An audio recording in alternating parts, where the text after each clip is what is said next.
Okay,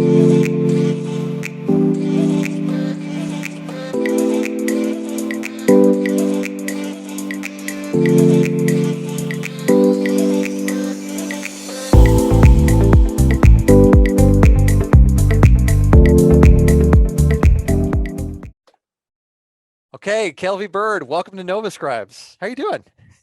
I'm great. Thank you for having me, and thanks to everyone for joining and being here.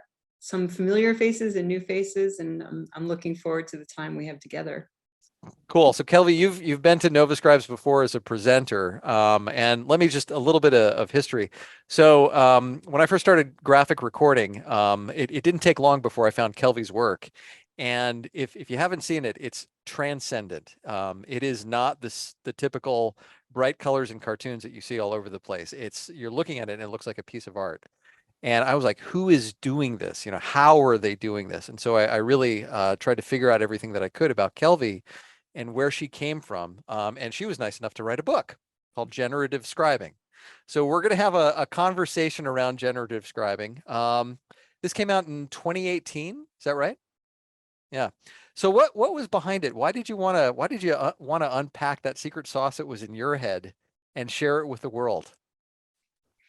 Yeah, so there's a long answer and the short answer. The short answer is that I kind of realized I was midway in my life, what I was anticipating my linear lifespan to be. And I felt like I had received a lot of like nuggets and riches from other people, and that it was part of my responsibility and call to give back to the profession and to the people who were coming, after me generationally. That wasn't very short, but the short answer is it was time. And a slightly longer answer is that I studied painting and art history in college, and I always drew as a child. And I've been really captivated with writing that and thinking that anchors an era. Like I think about Kandinsky's work, and how just like a small amount of thinking can help consolidate or clear a path. Maybe that's a better way of saying it. Clear a path for how we advance as a species and how we advance our consciousness together. And so that was my deeper aspiration, was to try to contribute something that would in some way make a teeny little step, move the needle a teeny little bit forward in our awareness. Mm-hmm. Have you, since the book has come out, what stories have you heard about it in terms of moving that awareness forward? How have people used it?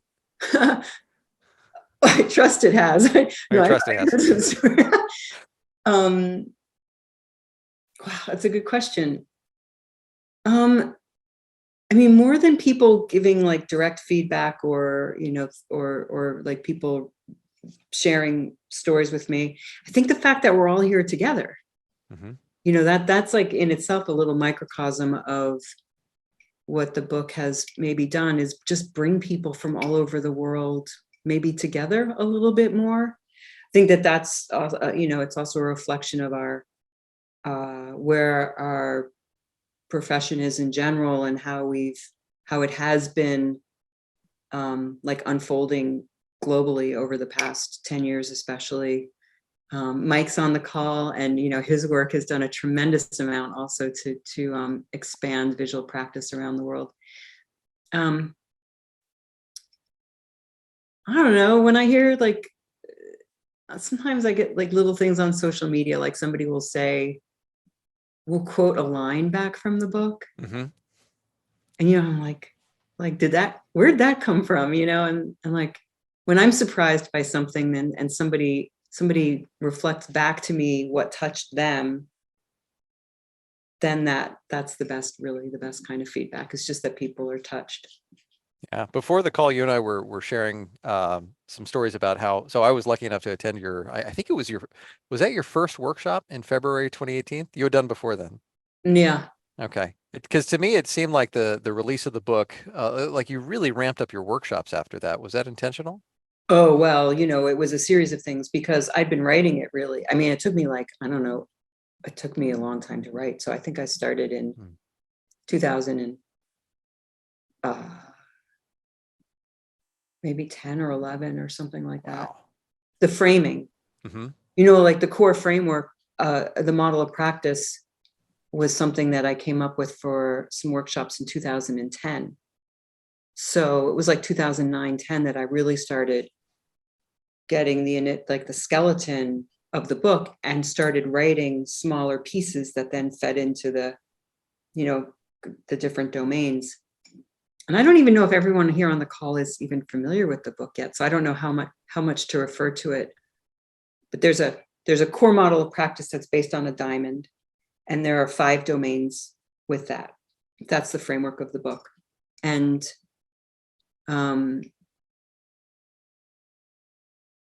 so Well, yeah, I started in about 2009 or 10, and then around 2015 was really more. There we go. is this it? That's the Okay. primer. Yeah, exactly. Do you want to walk through it a little bit? Well, maybe I just finished this one thought, or else Sure. I'm probably going to lose it No at worries. my age. So it was 2010, and then with Alfredo and Jace, we started delivering workshops in 2016. But at that time, I was still just like carrying around loose sheets of paper that I was just randomly writing on, and I was having a huge amount of issue with my hand and my shoulders. So I was doing a lot of speech to text also with my thinking, and then integrated those pieces into the book. So it came out in 2018, but it was really like what was going on in the US then. Trump got elected in 2016, and I was like, this is my intervention. Like this, what can I do in these times? Like, this is it. So that's how the workshops really geared up. So I think, Brian, the one you came to was like in 2018. February 2018, I think. So yeah, it was right after the book came out, but we've been doing the workshops. Yeah. Right. Yeah. So this is the model, or this is the primer? Oh, that's kind of like I mean, the basic model that the book is structured on is around that diamond part. And so at the center, there's a section on being, like how, our core self, when it is we're about to practice, like our stance and our, how our clarity and our internal channel. And then there's a domain around joining, which is how we show up with other people, how we orient towards a group, our sense of participation. Then there's a domain around perceiving, which is the opposite side from joining, which is more about like stepping back and seeing the whole, having a systems view, going to the edges of our own understanding of things. So joining is like coming in, but perceiving is really stepping back. And then at the bottom of the diamond, there's knowing, which is it's more than cognitive knowing. So it's not just about understanding a concept, but it's about like a deeper intuitive way of sensing, really like through our bodies and our beings, what's going on in a situation or in a body of content. And then at the tip of it, which is really the tip of the iceberg, so the 10% that we see is the drawing. And so the premise of the book is that like 90% of the work of a graphic facilitator is, at least in my view of things, in my own practice, is going on internally. And then like through the hand, the expression is 10%, but a lot of people see what they see is that they see that, what's visual, and they think that that's all that there is. But, any of us who do this know that there's a lot more that goes into drawing than just, Yeah, I always have to force aside. Anytime somebody comes up to me, they're like, "Oh, you're so talented." I'm like, "This is not talent," because it's like what you're seeing is it to your point, it's the tip of the iceberg.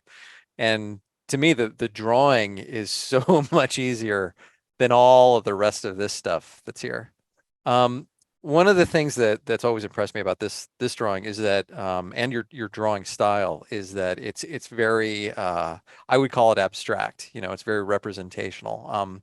Actually, it's more abstract than representational, I should say, except that on this one you've got the iceberg there. You have a drawing of an iceberg, whereas the rest of these are fairly conceptual about, like, the bee is a spiral. So why is the iceberg important to include? I mean, it's so foundational and fundamental to this model. Why the iceberg?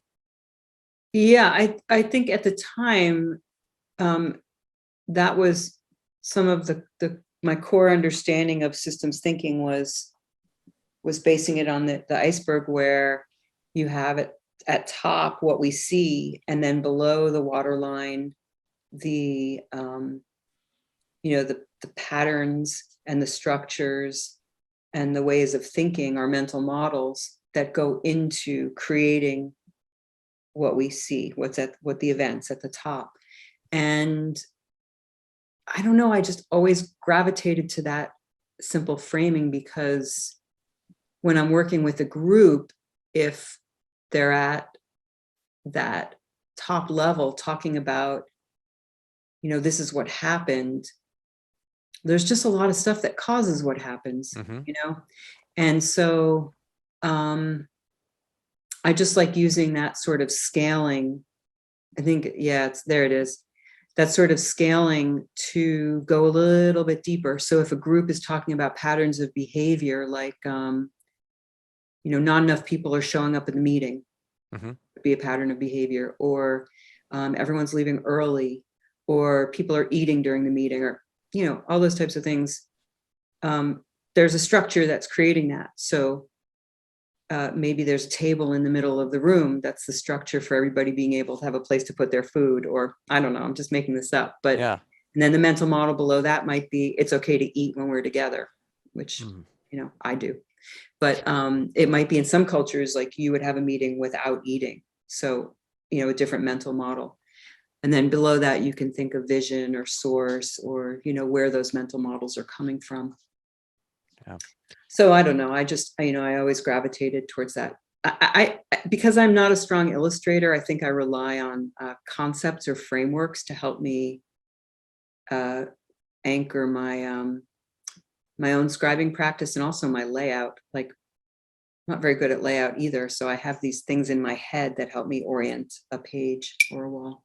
See, and I've heard you say that as you said, I'm not a strong illustrator, and yet, Not. well, and I would say that your work it really looks like works of art when it's up there. The kinds of charts that you design are it's unlike anything that's out there if they haven't studied with you.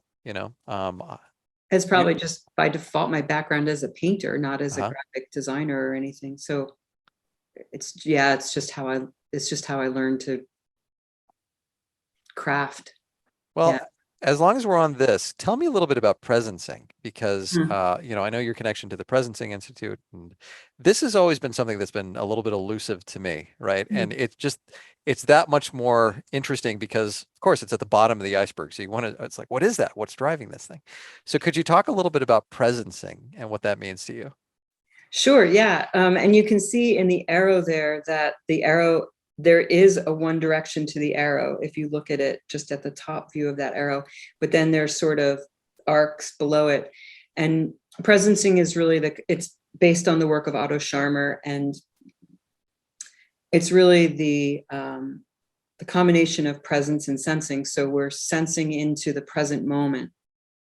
So we're not living in the present moment thinking about what's to come. We're letting the future come into the moment and then acting on that. So it's a subtle difference, but it's meant present. In presencing, we slow down. My interpretation of it is that I slow down and I open up into now, into the moment, so that I can receive or have a sense of what's trying to come through. Yeah. So it's not just determining what wants to happen based on my own ideas, or even something that's prescribed like an agenda, but it's trying to tune in maybe to what's called for, what wants to happen here, or what doesn't want to happen. Maybe this is a moment to be still and quiet and be together without talking or without doing anything, but you need to open up in a certain way to be able to notice and identify that, maybe. It sounds like a real mindfulness practice. I guess. Probably. I don't ever consider myself very mindful, to be honest, but I do think I'm, I do think I have like a weird capacity to, it's probably an early childhood coping strategy, you know, to like open up to really see a situation from a lot of facets. You know, as a child, it was probably to know where I was safe, like where was it safe to actually go. So I would suss out, or, you know, get a quick read on a situation to know like where to sit down, like literally, like, you know, which corner of the room is safe to sit in right now. But then that serves me well in scribing, because it's the same practice of just really like opening up in a lot of directions to, yeah, I guess just to pay attention, and also to locate ourselves more appropriately. So, you know, if I'm only paying attention to myself in my view, then, you know, I have a certain window around, like I have a certain parameter around me.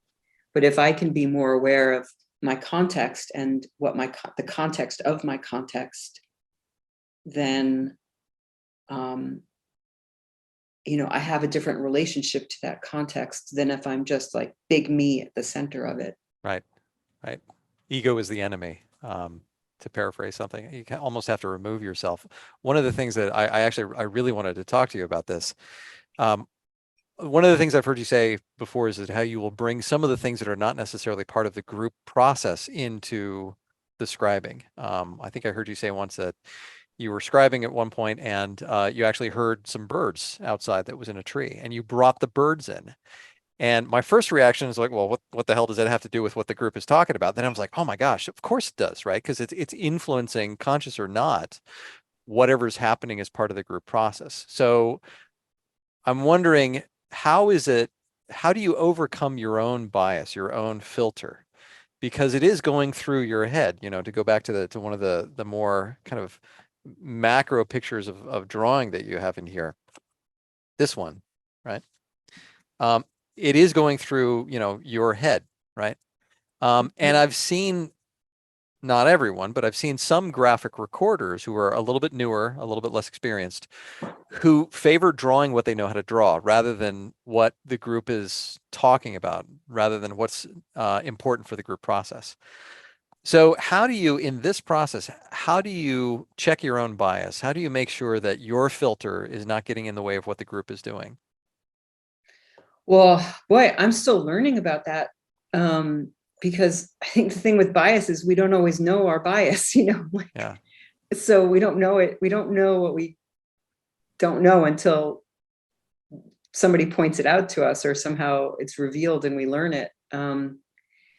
So maybe the way is to be aware that there is bias, like, or there's a blind spot, you know, so like everywhere I'm looking, there's something behind me that I'm not seeing. Mm-hmm. And maybe that's part of the staying open. And also this presencing, like I see a question in the chat too around differentiating presencing and stillness. I think stillness is a component of presencing, and blind spots are probably something that can be maybe revealed when like our eyes soften, you know, like when our being and our eyes and sort of our attention softens into a moment to let things come. Maybe that's a point where we start to notice, or maybe not, maybe it's a more like mental thing. I love that idea though, that when you let your eyes soften, that's when you become aware of where you can see blind spots. Yeah, you know, just sorry to cut you off. It's also like that liminal space in the morning when you're waking up.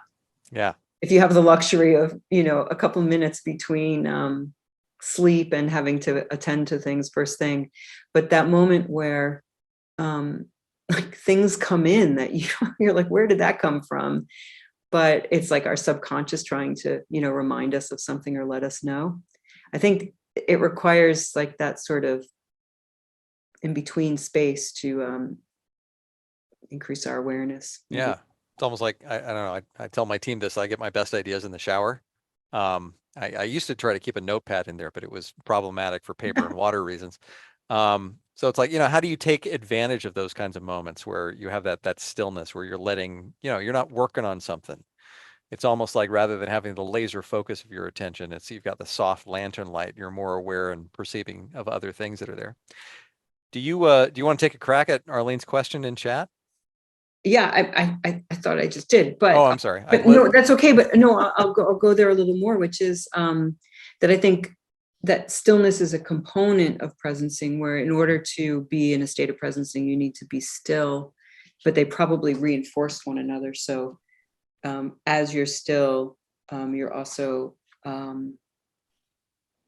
you're able to experience presencing differently, and the more you experiencing presencing, the more you can dwell in the stillness. I wanted to add one other thing to the thread before around bias, which is there is a softening that I think helps, but there's also rigorous reflection. So, oftentimes if I've been in a situation where I've been stuck, or I've had a bit of a conflict with somebody, or there's been some disturbance, and I don't know how to resolve it, one-to-one with somebody, or within the group, or I can't really make sense of it to myself, I'll write and just journal. And sometimes it's through the act of, thinking it out on paper that it also becomes more clear. So I think it depends on, your method of sense making. Yeah, thanks for that.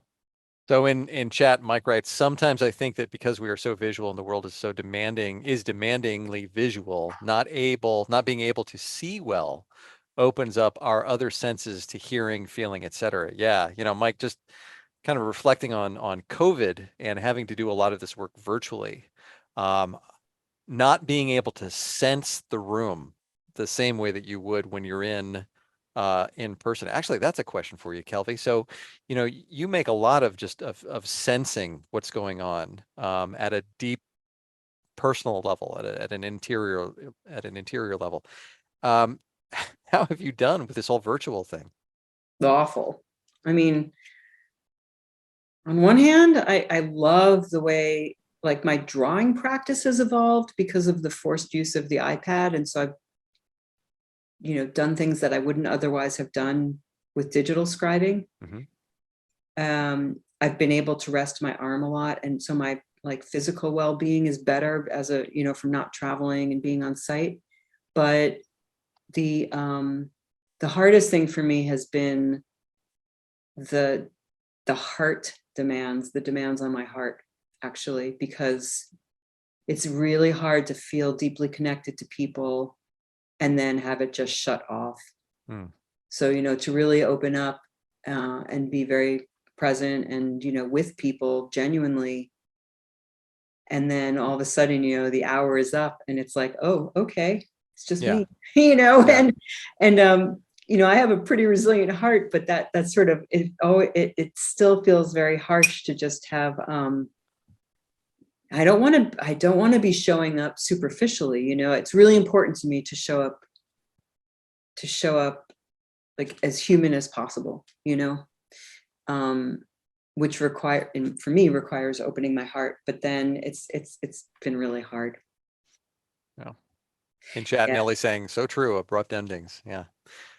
Yeah, I wish there were, I've tried to bring in like little rituals, like I light a candle before, and then I have closure by like putting the candle out. I have little like physical rituals to help me like transition between when I'm with and I'm in and out of these. I'm sure we all do at this point, have like we could write a book together on all the coping strategies for visual practice in the digital age.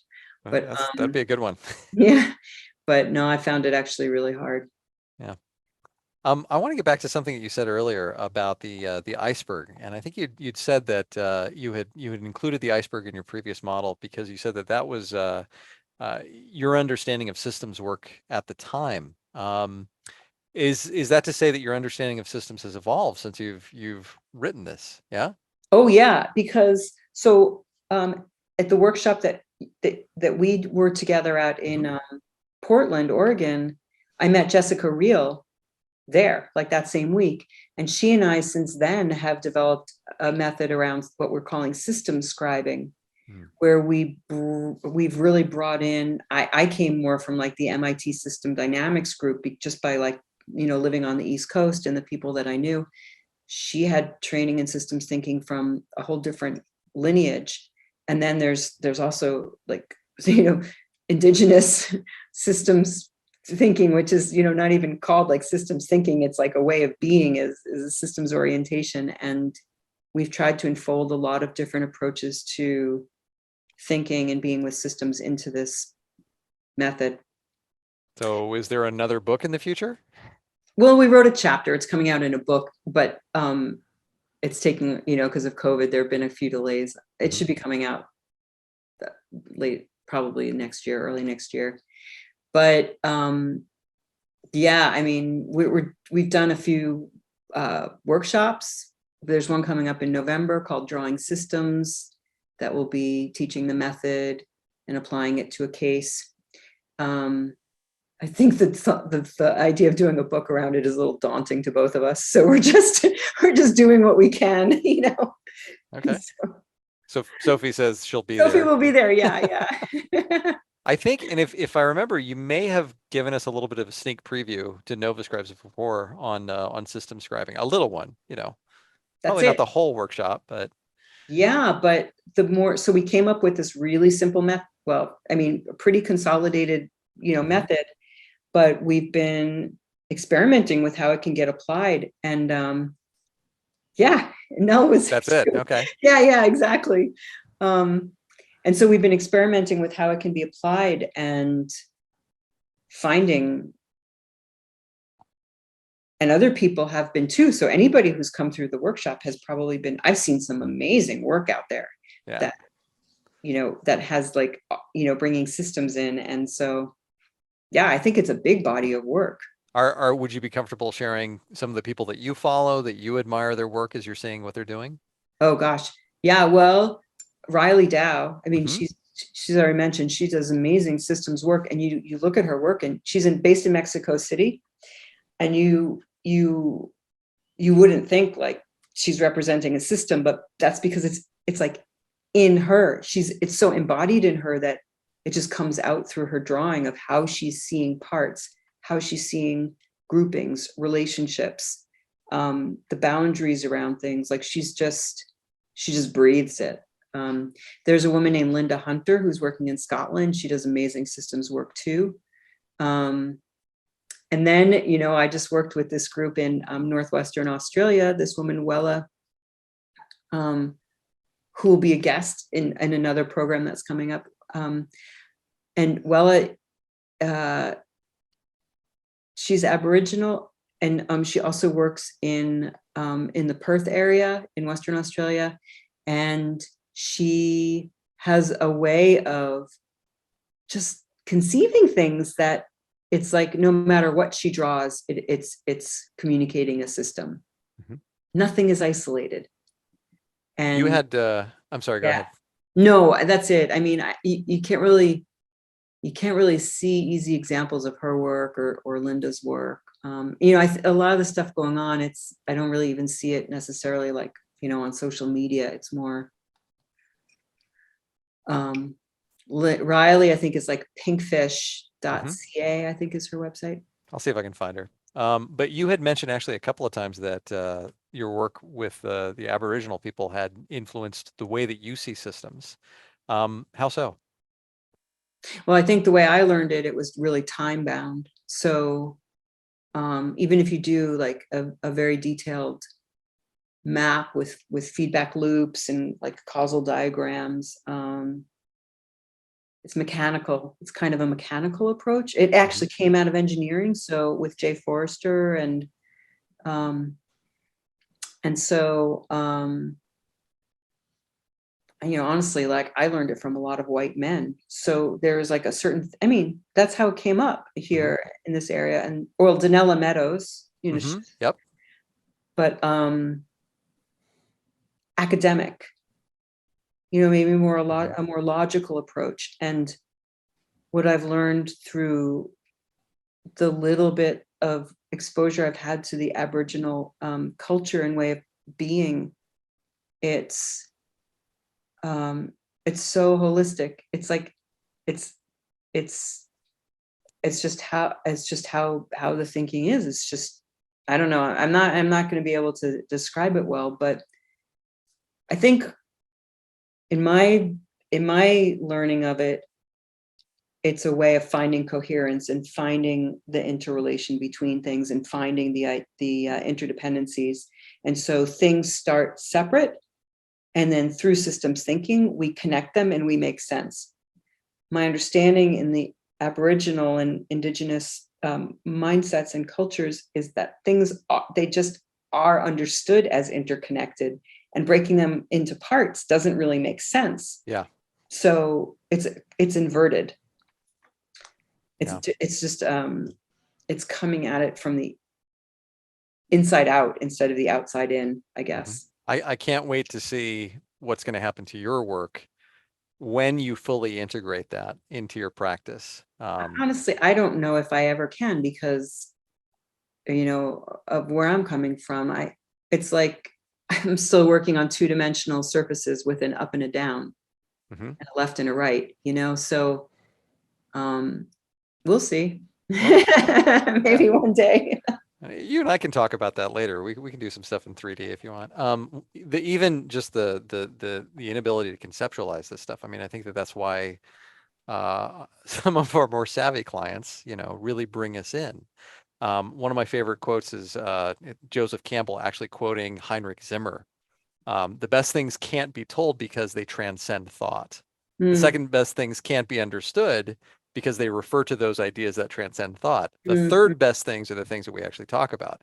I like, you know, just in my conceit, I like to think that groups bring us in to at least try to get to that second level. We might not be able to hit the first level. Your stuff does, but you know, getting to that transcendent, you know, I think that this is what this represents when you really look at it, are the kinds of things that are difficult to talk about. If I could contrast a little bit, so I grew up with the Grove, right, learning their methods, and they use landscape as a metaphor for system a lot. So you see, you know, the big arc of the horizon, and then you see the big sun and the big mountains and the big, you know, rivers running through things. And I think that, you know, any metaphor is good to describe a system because of how complex it is, whether you're drawing like a coral reef or even a, you know, a machine factory, even though that can be a little sterile, right? Or even to that point, you know, an emergency room as a metaphor. One of the things that's always impressed me about your work is that if the Grove tends to draw macro, you tend to draw micro. I don't know if you agree with that, but I've noticed that like there's like you'll see ripples and puddles and individual cattails and reeds and grasses and roots. Is that intentional? Tell me what's going on there. Yeah, I think that's just how I see the world. I mean, anybody who follows my Instagram is kind of my social media relief, because usually I just posting nature pictures. Yeah. That's like how I see things, is I'm captivated with like the intimacy in the world that's there for us. Like every moment you can just, you know, look at anything and look closely and have you know, more intimate experience with it. And that's probably my own, you know, longing to be connected deeply with things and with the world. And so it's probably just what my visual vocabulary over time has probably been influenced by the way I see the world, you know, like what I see in nature and around me. So it's probably by default that I can draw like organism looking things better than I can draw like big landscapes. You mentioned Instagram a second ago. How else do you use social media? Oh, actually, I have a whole theory about this. Okay. I use different channels for different purposes, although it's changed a little bit over time. Because initially Facebook was just to keep my mother like informed about where I was in the world, what I was doing. And I thought, oh, if she sees me on Facebook, she won't worry and she won't need to call me as much. But that didn't really happen. but initially Facebook was, for friends and family and stuff. And, but to some extent, like Facebook is a little more personal, I guess, but I don't use it so much anymore. But then Twitter is more about like ideas or snippets of thinking. LinkedIn is a little more about like what's going on professionally. Instagram's a little more like, I guess for me, it's like how I see the world, and I want to see how other people are seeing the world. And now, a couple of people here know I have like a little secret addiction with TikTok, which I'm trying to figure out like how to really use TikTok well, but TikTok's so playful. So TikTok's, like, if you want to see me on a bad day, follow me on TikTok. Now I have to. Okay. That might be there. I've been avoiding TikTok, but now it's like I got to do that. I don't suggest anybody follow me there because it's a hot mess. TikTok is like hot mess, Kelvy, like, but the other stuff's more professional. Like, all right, okay. Post things on LinkedIn that I put on TikTok. I'm sure everybody's got their way of using these. So, but also, I'm also curious generationally, what's going on with social media. So I think, and culturally, like some different people are on different platforms, and I'm really wanting to figure out how to crack this field of practice open to a younger generation. So someone named Emma Dulsky just started working with me, and she just graduated from college this spring, or whenever people graduate, and this is September, so this year. And she picked up scribing on her own while she was at college and started doing it. Like, how does that happen? I think it's a miracle because people like Mike and others put so many good things out there. Brandy's books, a lot of people have great stuff out there, books and videos and ways that people can learn on their own. And I just would love to have something that's a bit more structured to offer a bit more like guidance for people who are wanting to learn how to do this professionally, but also even younger generations, just to help make sense of this world, which is just, we've just got so much going on now. And I think it's got to be really, I don't have kids, but I imagine it's like really, really overwhelming for kids now. And so how can this practice not only facilitate these environments that we already know it's helping out with, like all these, institutions and business contexts, but how can we help this younger generation find some kind of like wholeness? Yeah, I think that there's a real need for wholeness everywhere right now. I think there's been a lot of fracturing over the last few years. So you're getting a lot of love in the chat, by the way. You're getting a lot of people who've been teaching this. And by the way, on the topic of how do we share this, just stay tuned. Nova Scribes is working on something around that to really create a forum. But to that point about a forum, I've seen you experiment with, for example, Signal. I've seen you experiment with like Mighty Networks as another one. I'm not sure if that one's still out there or not. I haven't been on it in a while, But so how have you used those two? Because those were a couple I didn't hear you mention.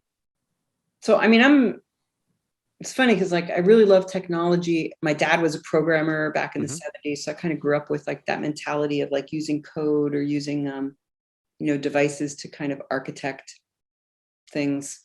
Yep. And I'm also a little bit like I'm skeptical around certain, just embracing every new technology. But I mean, Signal, of course, I use Signal for group stuff, WhatsApp for group stuff, Slack, all those that a lot of people are using. But Mighty Networks is a community platform that we started using for, I guess, in 2019 when I started doing online programs, and then through the pandemic. So just to complement the programs that I've been delivering or part of delivering, so that there's an online forum where people can come together for their learning. It's also something we've been prototyping with the Presencing Institute over and over, like since 2012, maybe, or 11, online community spaces. And those have always been really interesting to me because of how they could support the in-between space. So between when people are together in person and when they're in person again, even if they're in different constellations, what supports that, the human interaction when we're not physically together. Mm-hmm. And so Mighty Network was started by the women who had, or the team that had originally started Ning. And Ning was the first network we used for the Presencing Institute. And then I just like the interface of Mighty Networks. And we've got a pretty good community there for visual practice. So yeah, just keep going with it. So speaking of innovating and trying new technology out, one of the things that's always impressed me about your work is that you're always inventing your own ink. And even like behind your head, did you say that you had come up with that? And that's whiteboard ink, isn't it? I mean, yes. so how do you do that? Because it's like ink by itself. It's like, okay, I could see like boiling walnuts No, to you get, have to come something, up but with your own colors. So I only have a couple here that I used last week, but I'm so happy you asked me this question because we can share the Mighty Net. We can send an invitation, a link to everyone for Mighty Network with the follow-up email for this talk. Yeah, for sure. No, it's free. Right. Yeah, and I'll tell you where we're going to put this. So on the event page, if you go to the meetup event page for this event, there'll be some comments underneath that. And Kelvy and I will go back. I'm taking notes of all the stuff we have to go back and populate, and so that will be on there. So inks, I'm always researching inks. And so right now for dry erase, I've got mostly, I'm sorry, Neuland, but the Neuland inks, you can't really get them in the States because they're not shipping them because there's like because of its compound, they're flammable. So it's very expensive to get them here. But whenever I'm traveling or someone else is traveling to Europe, I usually get my stock of yellow because the Neuland yellow is like, it's the best. And then I buy these shells from Montana. And then I mix up ink in larger batches so that because the colors are pretty unique, and then I pour them into the shells. And I usually have a coding system. So I remember like what batch things came from. It's kind of like having a little, you have a little bit of strawberry jam on toast and you're like, ooh, which year? Or I don't know, I have like years to my jams, but but then, then you get these like, oh, it's so cool. So this was just a combination. I had like 3 or 4 greens that I mixed up. Amazing. Then mostly I use another brand called Ozpen, AUSPEN, which is from Australia, but their shipping's great and it's more sustainable. And so you have to be careful drawing too much with the ones that have a lot of fumes in them because like literally you could pass out. Yeah. But then they're thicker ones, and wow. This is far back too. Yeah. But then they're even thicker. So like that size. 50 millimeter. Yep. Yeah, 50 millimeter. But this isn't inked that well. But it's not inked at all. Right. But you can see it's very drippy. I don't really suggest this for if you're just starting out because these are designed for so I'm getting really nerdy here. No, get nerdy. That's what this is all about. Graffiti, right? These are designed for acrylic inks, which are thicker. They're the whatever the felt or whatever the nib is not designed for dry erase ink, which is alcohol based and much thinner. So you have to really know how to handle it. Otherwise it goes everywhere. It gets everywhere. Yeah. Can I ask you to describe something for me? Actually, to explain something. So this is one thing from the book. And this is one of these things where it's like, I'll look at it and I'll be like, okay, I don't know what's going on there. And then I'll look at it again. And it's like, okay, I need to percolate on that. So I haven't quite been able to get the mental model of what this one is and what's going on there. Can you talk it through? Sure. Yeah, so this is a chapter. Also, just to say for anyone who is not familiar with my book, the chapters are about 2 pages each, 2 to 3 pages each. They're all really short. And the whole book you could probably read in a day. So this section is on discernment, which is around, choice making. And it's based on a framework that I learned from Bill Isaacs. And he learned it from someone named Diana McLeod, I think. I can't remember her last name, Diana Smith. Someone. And I learned it in the context of dialogue facilitation where you hear something and you either choose to let it go or you choose to engage with it. And if you choose to engage with it, it looks like, you would respond to the verbal cue or to what you heard.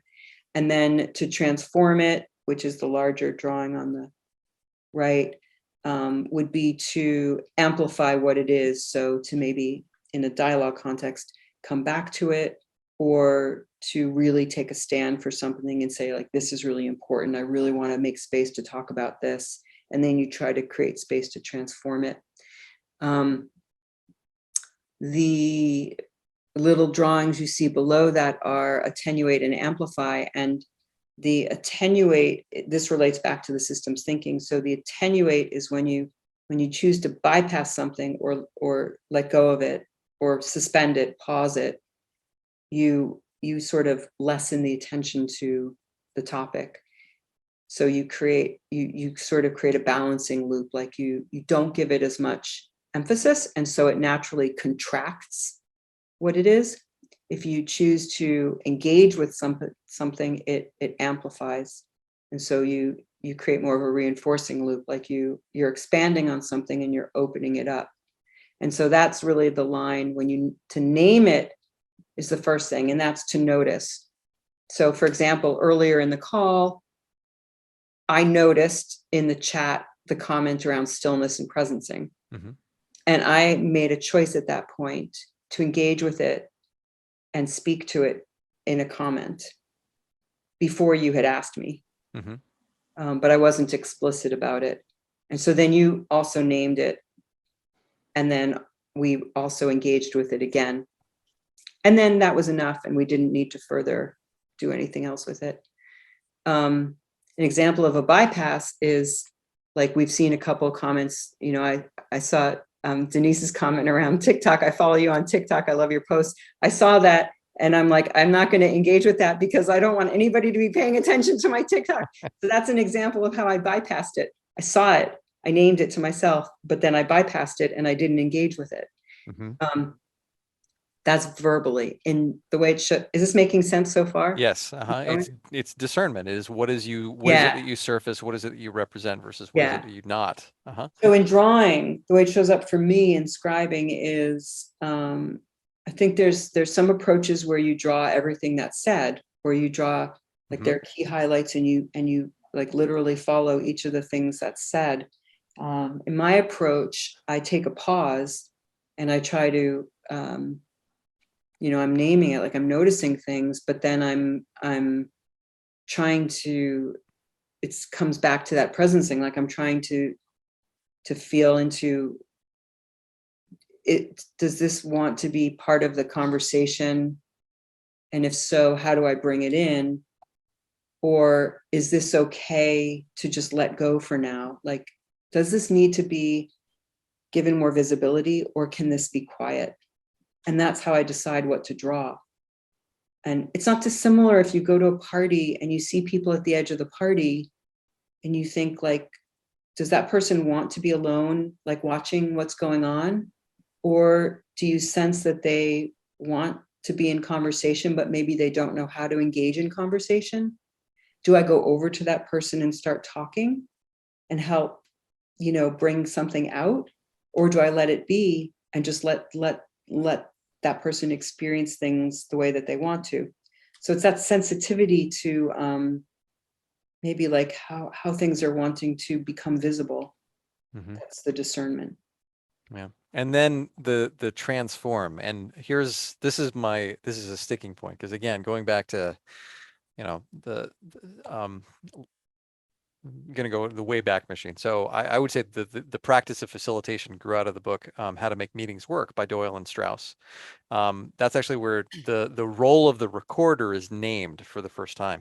And one of the ethics that's there of the recorder, as they describe it, is to capture verbatims, on a flip chart, not synthesizing. Now, that's not our practice as scribes or as graphic recorders. We synthesize and we transform all the time. The way that they named, and again, that book came out of the 60s, so it's advanced since then. But the ethic is as especially as new facilitators are taught the practice, they go back to that. They say you record verbatims. Yeah. I believe that when you're sensing and you are trying to manifest something that is even unspoken in the room, and that can break people's brains a little bit. It's like, well, why would you bring something in that's not happening in the room? But to me, that's coaching. That's listening at that third level where you're trying to Oh, get behind the thoughts, just the verbal down to the nonverbal. What's yeah, but coming up for you, Kelvy? this is where I feel really strongly about the ethics. I do not Yeah. bring in my own opinions I'm not coaching at all when No, I'm, but it's not that you are bringing up things that are nonverbal, right? It's yeah, not but it's not in all present. content. Yeah, but it's like, it's, it's, It's not your stuff, it's their stuff. it's the social field. It's what's coming. Mm. It's like if you're around a campfire and you're having a conversation, or, in a dialogue context, if you're sitting in circle, there's a space of what's coming through the Mhm. group. That's not my view or your view or even our view. It's the view from the field, the social field, that's coming through the center that you create.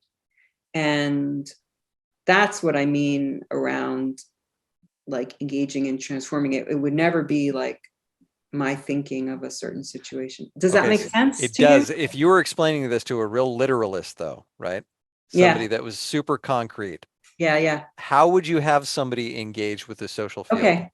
So, gosh, it's such a huge thing around empathy, I guess. Like, you really have to be able to put yourself in the shoes of other people, and it's like you really have to be, it's like you have to say like, okay, I'm here and you're here, and I can like get up out of my chair and I can like imagine where you're coming from or try to understand it from here, but then there's this thing between us.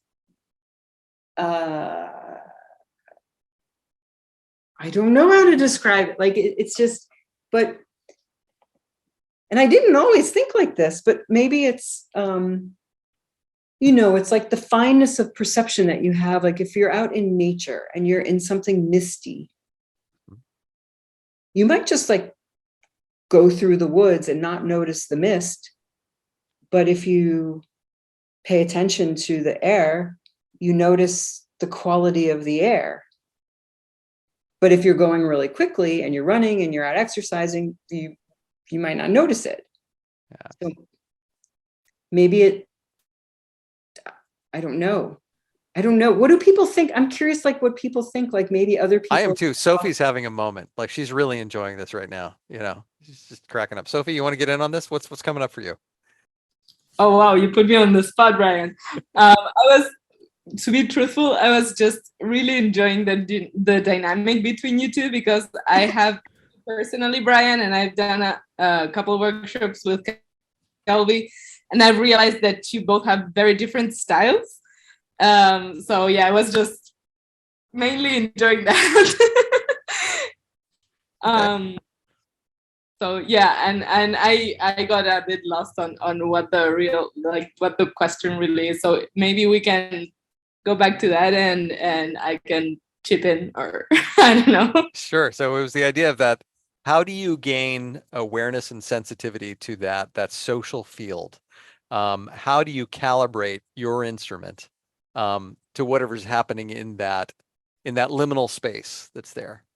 Kelvy, how did I do with Yeah. I think that sums up the question and the inquiry. It's not really a question. I mean, that's like the inquiry that we're in is, I'm still in it of like, how do I experience things from a more, place of coherence? Like, how do that's my own inquiry, but I think it's like that, like we're just learning how to be, how to be human. And maybe this does get back to your earlier point around mindfulness and awareness and self-awareness. It's self-awareness, social awareness, field awareness, and I think they're probably tiers of coming to know these spaces. Yeah. Sophie, I saw you go off mute for a second. Did you want to take a crack at this one? Yeah, thank you. I'm honored to participate in this conversation. So yeah, I think what Kelvy just said mostly sums it up. But I would like to add that it's kind of like a constant practice. So and it goes up and down. Like you can't be 100% fully present all the time, because it's not what we are. So for me, at least, it has been to include little practices before I work, to center myself, to find my listening and where I want to listen from, and all this, like trying to bring in all the readings that I've done through the years and learnings that I've had with you guys and with everyone else, trying to bring that in. And there's days that I can, and there's days that I can't, Yeah. and that's okay. And also, I think it's very important to be really aligned with the group beforehand. Like, why are we here? Like having that question, like right, the answer to that question right in front of you, like all the time. I think it's very important to find that I don't know, that kind of connection between the group on what's needed also, because sometimes they just hire you to download, to find data and put it there, and that's one way of relating to that social field. And another one might be about more deeper thoughts and feelings that happen. I don't know. That's my thoughts on it.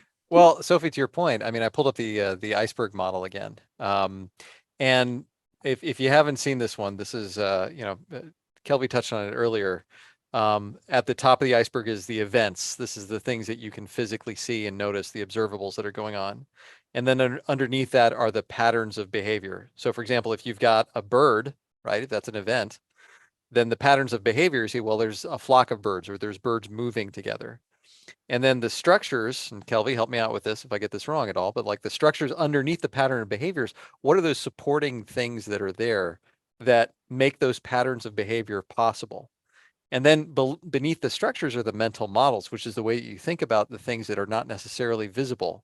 So before it was a bird, it was an egg in a nest, right? It's your understanding, your concept of that bird. And then the vision being at that deeper level. And I think it's almost at that deeper level of, what might this be? That maybe you get towards that social field. So Kelvy, question for you. I've seen you do this where you will take a group that's hanging out in this event space, right? And they're super tactical and they're talking about the if thens, right? And what you'll manifest in your drawings will be patterns of behavior. And I'm wondering if there's like just a little bit of psychological priming that's going on there, like trying to get them to open up to see something like patterns of behavior that they're not talking about, but it's there. Go ahead. No, I'm just, yes, and I'm thanking anyone who has to leave now, to just thank you for coming and being here for the time that we've had together. Yeah, there's another framework that we use in the Presencing Institute around that Otto researched and developed around open heart, open mind, open will. And so in my levels of scribing section, I think that might speak a little more clearly to what we're talking about for the social field, because it's very clear that if you go from the first level, which is more factual, it's at the end, to it's at the end, like the second to last. It's not this one? No, well, this is the like levels of scribing, and yeah, it goes along with that one. Where if you're trying to shift from like a more data-based type of scribing or graphic recording to something that's more relational, or something that has more connection to it, you need to first open your mind, and then you start to move into the shoes of the other, and then that opens your heart, and then through your heart you start to things start to exist more in a more interconnected way, And then from that place, you go through your open will, which is more like your gut or your intuition, or opening up, through, and maybe in a more somatic way, like Kate Morales has been doing a lot of work around somatic scribing, where you let information come in through your whole body. And to me, that's more that speaks to the open will. And so you really, like, when you're scribing, you're not just sitting using your head. That's more like level 1 and level 2. And that's fine. Like, that's really useful to get that kind of information. But if you want to do a more generative approach, like, you need to let you need the stuff to come in from like all your senses, from everywhere, from your head, your heart, your gut, your, being connected to the earth, being open to the sky. Like, you let stuff come in from all over, and then you have that, your internal discernment going on around what to be paying attention to. I guess the way I would suggest, like, coming to know the social field is, like, you need to be in a context where you feel it. Otherwise, it's just an idea. Like, you need to be somewhere where you feel the power of like a social body, like a group of people coming to know something that they didn't previously know. And through that experience, people are changed. Like, it's not just having a new idea. It's about fundamentally, like, who you are as a human being shifting, because you're in relation with other people in time and place. And quality of container, it definitely, like, how we are held, like what the level of safety is, how we're holding each other, how we're willing to take risk. All those things come into our experience of the social field. Still very abstract, right? It's helpful. What's coming up for me is I'm wondering if we're, how much leading and following is there? And I get the sense that there's a balance of polarity. On the one hand, it's where the group is, and then there's the where you would like the group to be, because they'll, for the best of intentions. Here's the thing. So I like There's to draw. no, like, but that's the thing. It's like the mental model is not where I want people to be. It's what is. Yes, and what I would say is that we're often hired as facilitators because we will set them up to have extraordinary conversations. Okay. And if they didn't want our help, right, then they would be perfectly comfortable having the conversations that they've always had. So in some ways, our job is to get people to have extraordinary conversations. And because they're extraordinary, they're slightly outside their comfort zone. Okay. And so I think a little bit of not hard pushing. You don't want to break the envelope, but I think some gentle stretching is called for, right? So, and I see generative scribing as a way that you can do that, because you can manifest things that are happening in the room that nobody's talking about. Well, yes. I mean, and I think the bringing up containers is a really helpful reminder to me of, it's not putting an agenda in front of people. It's creating conditions through our facilitation that support relationships to evolve in a different kind of way. So, for example, if we set up a room, and there's a table in the middle, that creates some sort of boundary between people, versus a room with, like, nothing in between the chairs.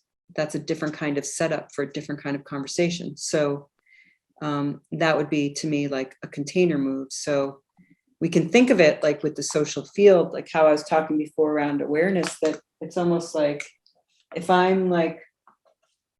this is me alone, like, I'm thinking of, my container, like how I hold myself.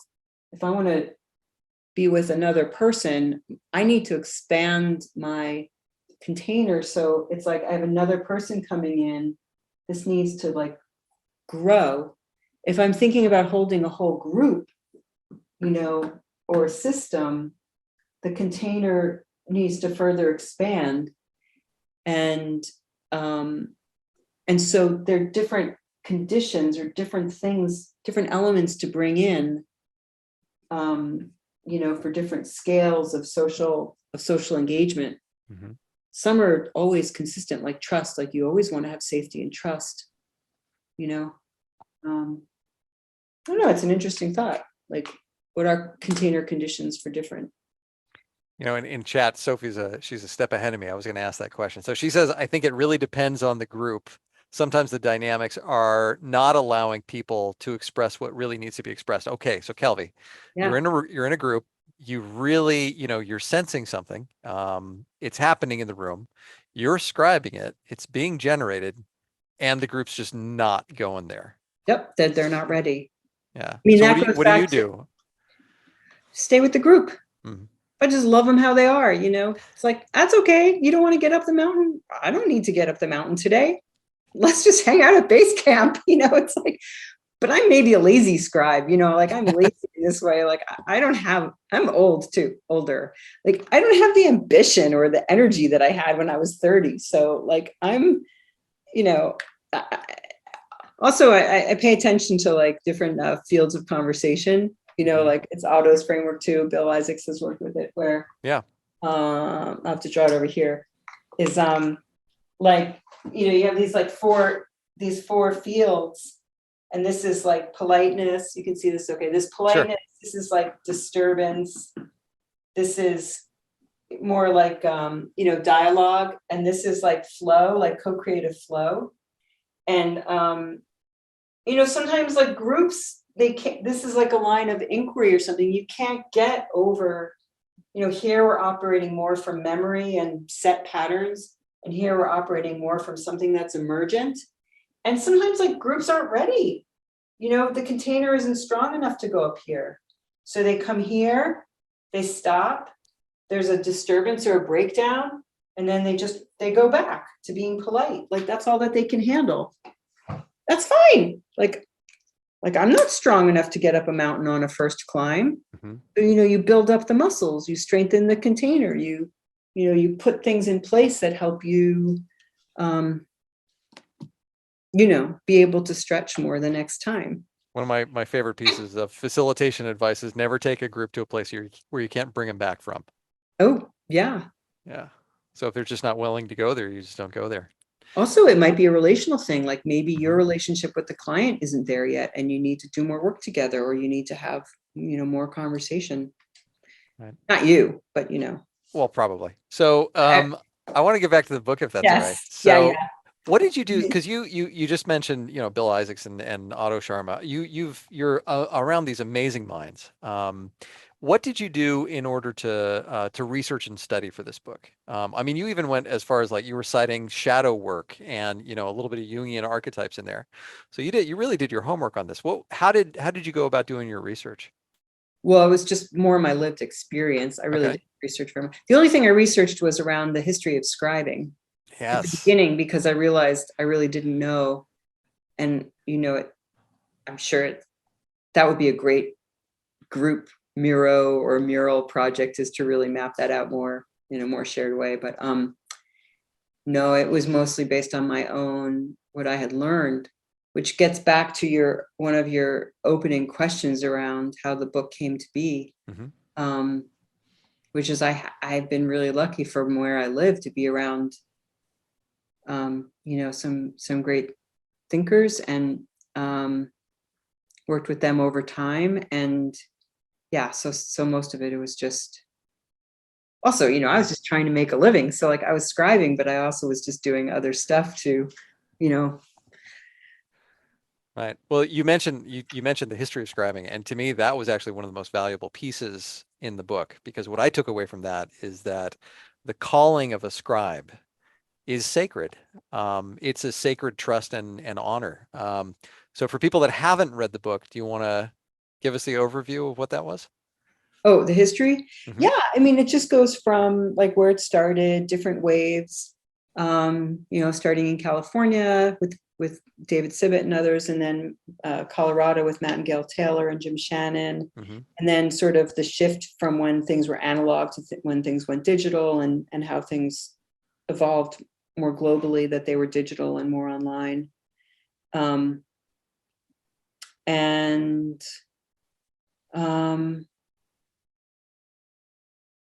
Yeah. That. I just did a little video on it. I think like last month, I think I did another video for something. So I go into a little more detail. Cool. I'll have to, we'll put that in the show notes. I'll have to take a look at that. Yeah. For some reason though, I keep coming back to like Mike's work. Mhm. If he's, I don't know if he's He's, still on the call or he left and he then I had to think he came leave. Yeah. back. Well, I think he came back. Mike, you around? And if it's okay, take a minute.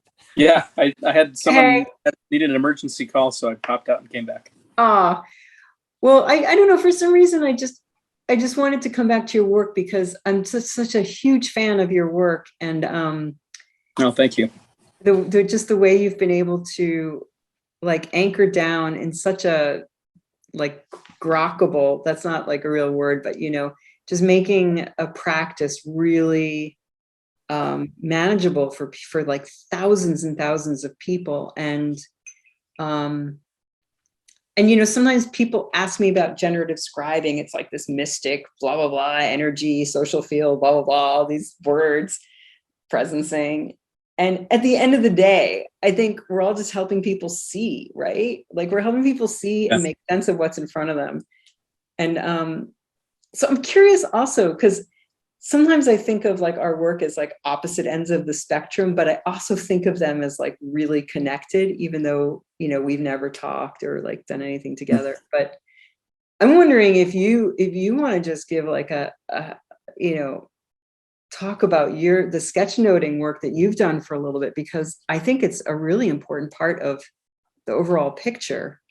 For some reason, the image of 4D chess came to mind. Right, we're all on the same board, but we're maybe we're just reaching different groups.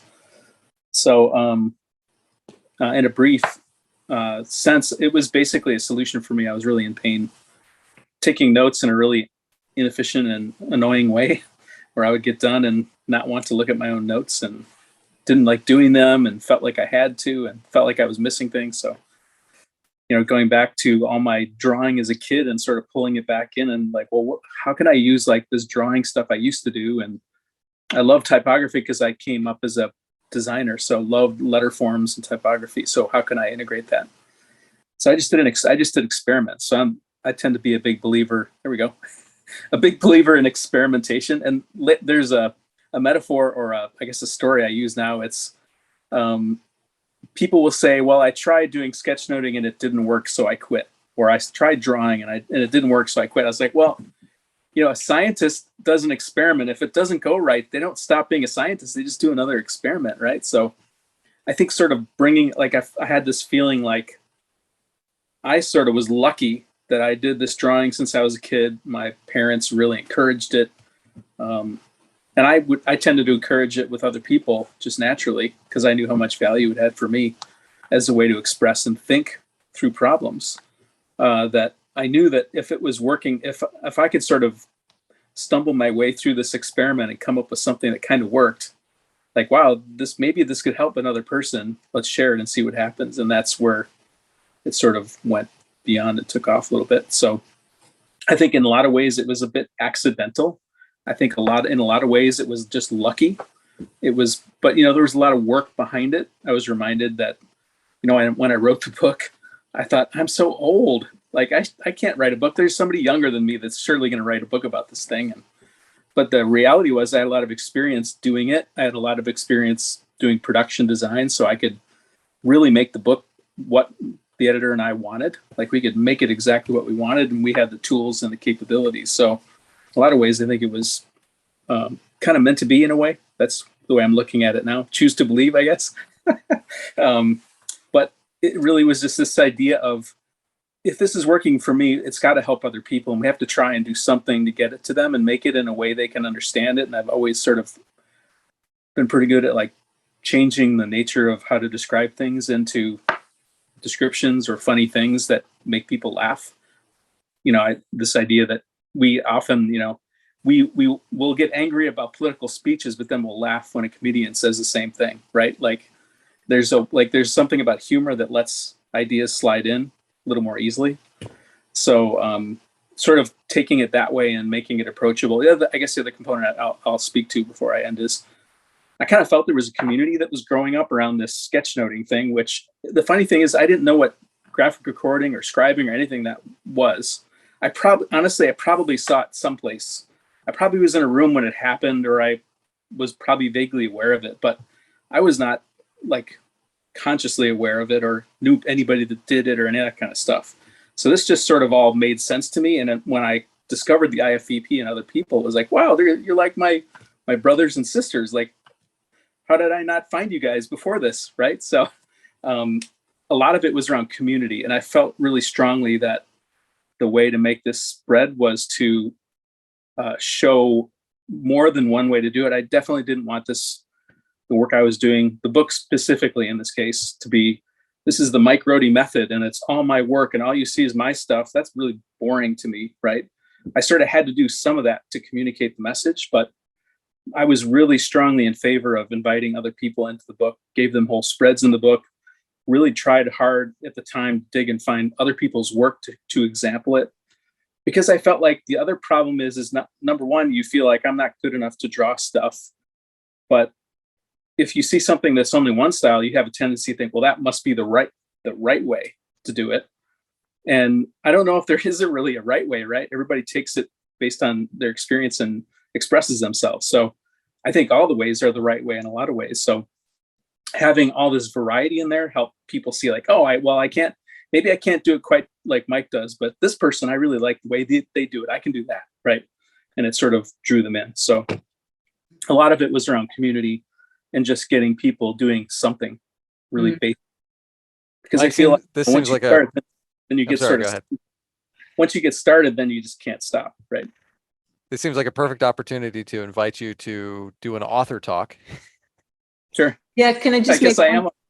Can I just make a connection though? And I'm just aware of the time and I'm curious if people have like questions from some stuff has been coming up in the chat, but what I love about what you say, Mike, is I think we both started just doing what we were doing because we needed to do it. Right. Yeah. That was the way. And then at some point it was like, oh, maybe this can be helpful for other people. And that was what was behind both of us writing our books. Yeah, totally. And approaches are completely different, but I have this image in my head of it's like we each came to some field, like we were like, like bushwhacking through some field, and then like we see a meadow, and it's like, oh wait, I should let other people know that there's a meadow here. And so you turn around and you like give people little marking the path and like widen the path for all of us. So I appreciate hearing Kelvy, your story too. Before we open it up, and we will open it up. You had said that you saw your work and Mike's work as two ends of a spectrum. What's that spectrum? Oh, his is so like clear and organized and like beautiful. Like the lettering's beautiful, and it's just his work. But then also the patterns that Mike, that you set in motion for so many people around just giving like guidance for really providing structure for people to do things in their own way. And I think what I've done is put a stake in the ground for this like paying attention to this intangible sphere or something, like paying attention to the less visible part of our world. And it's not structured at all, but it is saying like, listen to your heart and listen to your being and let that shine, but then people ask me like, how do you do layout? And I'm at a loss, so it's like, but that's kind of what I meant by, yeah. I could see that. Like maybe, I'm a big believer in constraints. I think constraints give you power because it limits your choices and you have to move forward, right? So a lot of what I was doing was constraining. Like I knew there were lots of visual languages out there. I picked 5 objects that I could boil it down to because I thought 5 is easier to remember than 9. I don't know. And you can make more things out of fewer things, right? That was just my thinking. So all that kind of stuff, I was sort of narrowing down like, okay, this is like the basic principles. Go get started. Like the idea of the book was to flip through it and then start doing it. Like Austin Kleon's books were a lot like that for me. I'd flip through them in like literally half an hour and then want to make something, right? That was the feeling I wanted to engender by sort of narrowing the choices that you had so that you could then focus yourself and do it. And I feel like maybe the stuff you're doing is more on the fuzzy edge. Like, okay, we've sort of figured this stuff out. Now, how do we push beyond it? How do we move beyond just constraints, and now let's open it up and be more, I think of like emerge, like things, let things emerge, let things happen, and then ride the wave, right? Almost like a surfer is sort of in the space you're in, which is cool. Like I really like that. Yeah, I also use like I'm a big fan of like the limits, like show up with 2 markers. It's like see what you can draw with 1 marker, Yeah. So I got a question for the both of you, since you're both on. So I think that to some extent, the process of writing a book, it takes all of the stuff, all of the accumulated knowledge, the intuitive things, and then we'll do questions. It takes all of the stuff that you just intuitively know and instinctively do because you're an expert. And it forces you to, in some ways, categorize and synthesize and make sense of that what is really innate and intuitive, right? So, well, let's go. I want to hear from Kelvy and then from Mike. So I'm facilitating a little bit here. What did you learn about yourself over the process of writing this book that you didn't know before you got started? Oh my gosh. I just also want to clarify. I thought we were just going to the bottom of the half hour. Is that right? 3:30. It was 3:30. Right. So we've got 4 minutes. We got 4 minutes. So Okay. then, yeah, quick. So just to clarify. So what did I learn through my process? But more like, what did you learn about yourself that you didn't already know? About myself? Yeah. I think that I'm a writer. Nice. So I there's love to more. write. I write more than I draw, actually. Wow. Yeah. And Mike, what about you? I would say that I found that I was a lot more capable than I thought I was when I began. Like I had all the parts, but like I needed something to kind of forge me into seeing that, okay, I can write a book, I can illustrate a book, I can manage all the submissions, I can do the production, can hand the files to the printer, then I can promote it, then I can be a leader, I can do teaching, like all these things were in me, but nothing had pushed me to do all those things. And I think the book was sort of the catalyst for that. Nice. Thanks, Mike. I would add one other thing, which is I didn't realize how much I cared about our field of practice until I wrote the book. Amazing. Thank you so much. I'm going to go ahead and end the recording. We'll keep it open just for a little bit longer if anybody's got some final questions. But on the record, Kelvy and now Mike. Mike, we got to have you back. Thank you so much. First author talk. Nice to have you.